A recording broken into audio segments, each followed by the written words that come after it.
حضرت عائشہ صدیقہ رضی اللہ تعالی عنہا فرماتی ہیں کہ رسول اللہ صلی اللہ علیہ وسلم نے ارشاد فرمایا، 6 طرح کے آدمی ایسے ہیں جن پر میں لعنت کرتا ہوں اور اللہ تعالیٰ نے بھی ان پر لعنت کی ہے اور ہر نبی کی دعا قبول کی جاتی ہے۔ نمبر 1، ایک تو اللہ تعالیٰ کی کتب میں زیادتی کرنے والا۔ نمبر 2، اللہ کی تقدیر کو جھٹلانے والا۔ نمبر 3، زبردستی تسلط اور غلبہ حاصل کرنے والا تاکہ اس شخص کو عزت دے جس کو اللہ تعالیٰ نے ذلیل کیا ہے اور اس شخص کو ذلیل کرے جس کو اللہ تعالیٰ نے عزت دی۔ نمبر 4، اللہ کے حرم یعنی قتل و قتال اور شکار وغیرہ کو حلال سمجھنے والا۔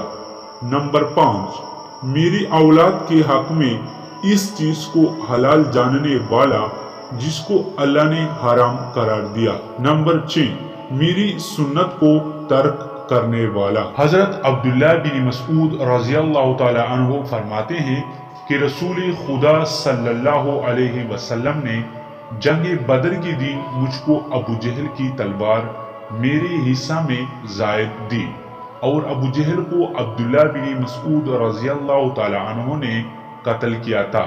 حضرت عبداللہ بن مسعود رضی اللہ تعالی عنہ کمزور تھے، پنڈلیاں کمزور تھی مگر کام اللہ نے بڑھا لیا۔ حضرت عائشہ صدیقہ رضی اللہ تعالی عنہ کہتی ہیں کہ ایک دن میں نبی کریم صلی اللہ علیہ وسلم سے یہ کہہ بیٹھی کہ صفیہ کی تائیں بس آپ کے لیے اتنا کافی ہے کہ وہ ایسی ہیں، یعنی پستہ قد ہیں۔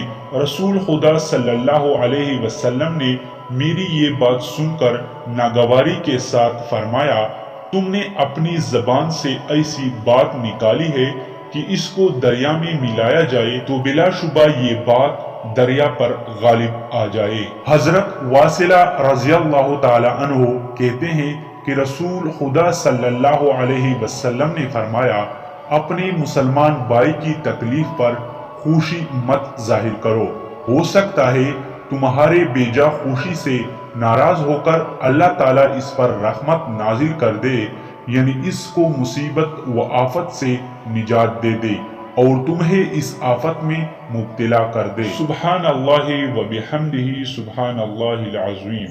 اس ویڈیو کو لائک، سبسکرائب اور بیل کے آئیکن پر کلک کر کے آل نوٹیفیکیشن آن کریں۔ شکریہ۔